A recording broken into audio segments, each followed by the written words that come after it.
Olá, essa é a série das lendas dos Itãs dos Orixás.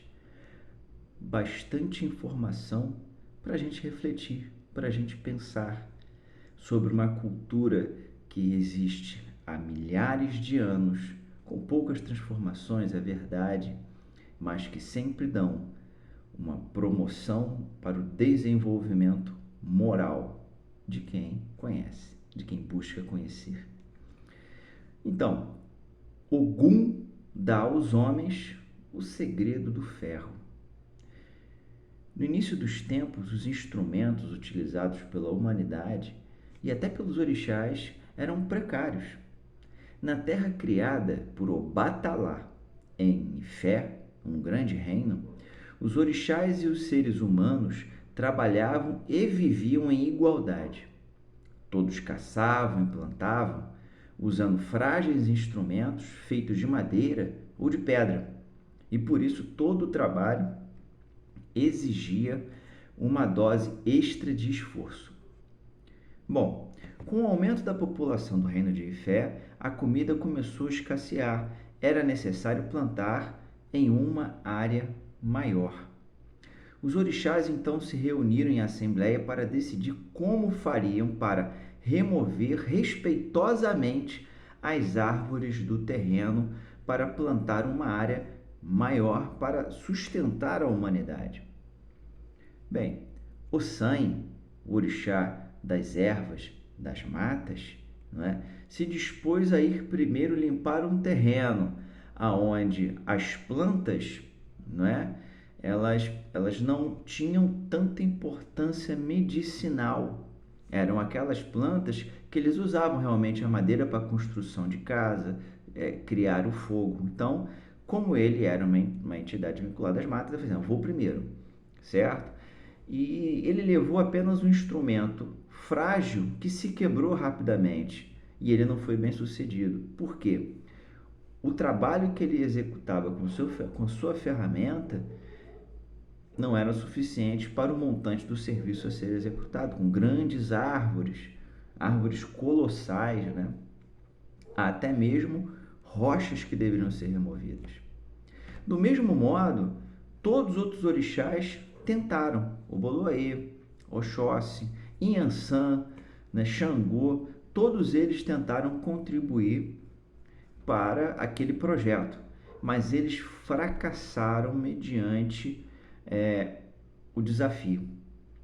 Ogum, respeitosamente, conteve o seu ímpeto, a sua impaciência e esperou que cada um tivesse a sua oportunidade de contribuir.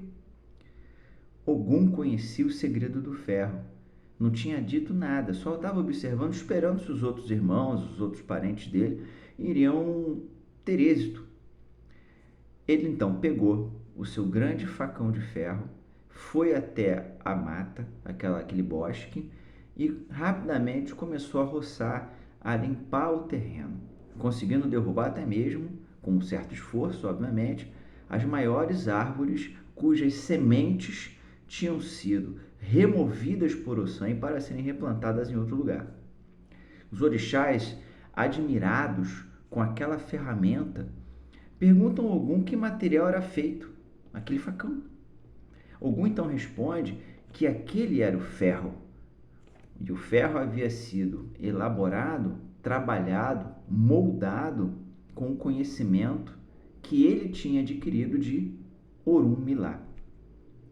Bom, aquela maravilha, Ogum sabia que seria usada para os feitos benéficos, mas também para os feitos maléficos.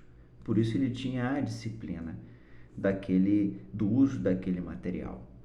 Mas Ogum acaba que vai ensinar os segredos do ferro aos orixás, nem todos, mas aos orixás como um todo, na maior parte, e aos homens. Os orixás observavam que Ogum tinha vários benefícios. E alguns, tomados pelo ciúme, invejavam Ogum. Porque o ferro trazia vários benefícios. A agricultura, a caça, Você fazia instrumentos melhores para você caçar. Búfalos, pássaros, crocodilo, jacaré, enfim, os animais. E também, como eu já havia falado, a guerra.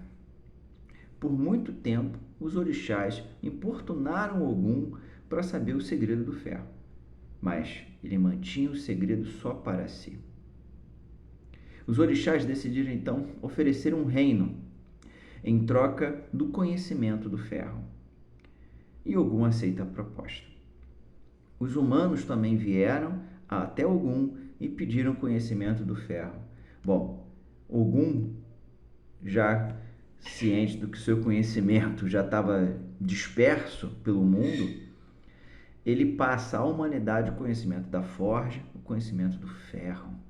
Certo tempo depois, todo caçador ou trabalhador da terra, todo agricultor, tinha seus arados, suas lanças, suas pontas de flecha, seus instrumentos de ferro. Mas apesar de Ogum ter cedido aos orixás e à humanidade, antes de mais nada, ele próprio não se identificava como um rei da guerra, como um orixá guerreiro, um orixá conquistador. Ogum, na sua origem, ele era um lavrador. E aqui abre um parênteses: os itãs, as lendas mais antigas, faz sempre alusão a Ogum como patrono da agricultura, do trabalhador braçal, do artesão. Fecha parênteses.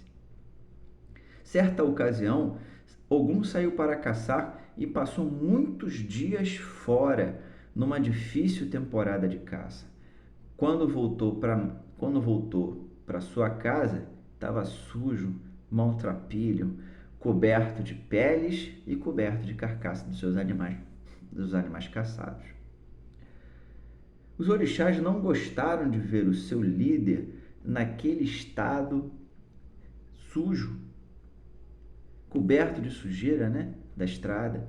Então os orixás desprezaram e decidiram tirar Ogum da liderança do reino. Ogum se decepcionou com os orixás, pois, quando precisaram dele para o segredo da forja, fizeram dele um rei. E agora vão dizer que ele não era digno de governá-los porque estava sujo? Ogum se lavou, tomou seu banho, se arrumou, vestiu-se com as suas folhas de palmeiras desfiadas, chamadas de mariô, até hoje um elemento sagrado, sobretudo para os irmãos do candomblé. Ogum pega as suas armas e vai para longe, para um lugar distante chamado Irê. Construiu uma casa embaixo de uma grande árvore e lá permaneceu. Os humanos que receberam de Ogum o segredo do ferro jamais o esqueceram. Todos os anos celebram festas em homenagem a Ogum. Caçadores, soldados, lavradores, trabalhadores em geral rendem homenagens e tributos a Ogum, sempre agradecidos pela descoberta desse importante metal, o ferro, que transformou a humanidade. Bela lenda.